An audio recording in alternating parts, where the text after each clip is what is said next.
今日想分享嘅技術係 pancake，又或者叫做煎 pan 啊、煎波等等啦。咁最常用呢個技術嘅情況係個波已經就嚟落地啦，而情況係緊急到連一個拳頭都攝唔到落去。咁當中嘅原理就係利用個波彈落地下嘅反作用力啦。咁我哋就可以唔使用力，都可以令個波唔落地之餘，又可以救翻高個波。咁要點做呢？首先係一定要跌落地嘅，正如頭先所講啦，呢一個係緊急使用嘅方法，所以一定要善用晒身體嘅長度。不過今日嘅重點唔係想教點落地，所以呢部分會輕輕講。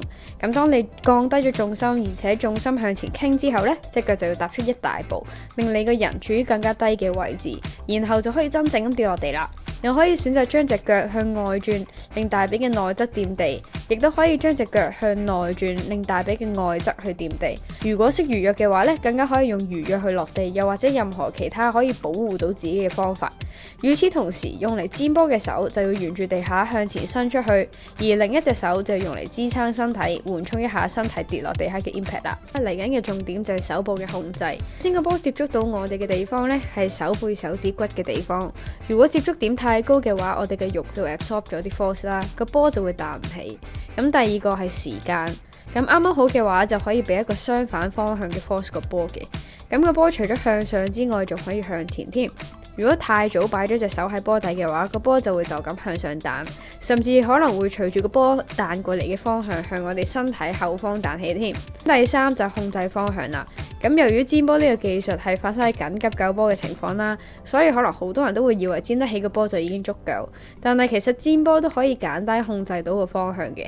例如而家喺我呢個角度度睇啦，打中個波嘅中間，個波就會向前；打中左邊，個波就向右；打中右邊，個波就會向左啦。咁最後講一講常見嘅錯誤，第一係手或者手指都會不其然咁樣翹起嘅。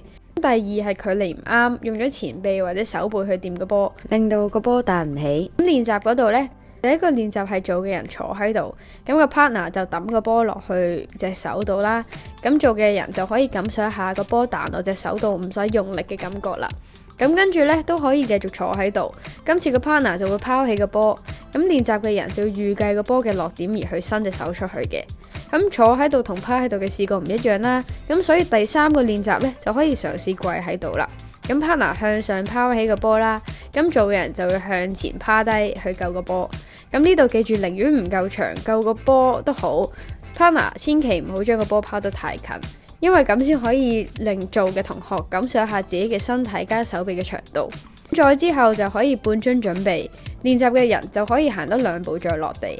咁今次就要大約知道，如果自己用力向前掟嘅話呢，可以去到一個乜嘢嘅距離啦。最後就可以喺排球場上邊任意咁落地，因為咁樣可以利用場地唔同嘅線條。目標就係停喺度嘅時候，隻手係停留喺目標嘅線上邊嘅，就會知道自己用力滑行嘅時候去到幾遠啦。咁就可以對準啲個波去煎起佢。最後，如果手掌好多汗會啜住地下嘅話呢，都可以試下選擇用護膝啊、護踭等等嘅嘢攝喺手掌下邊嘅。關於 pancake 分享就係咁多，希望大家中意啦。俾啲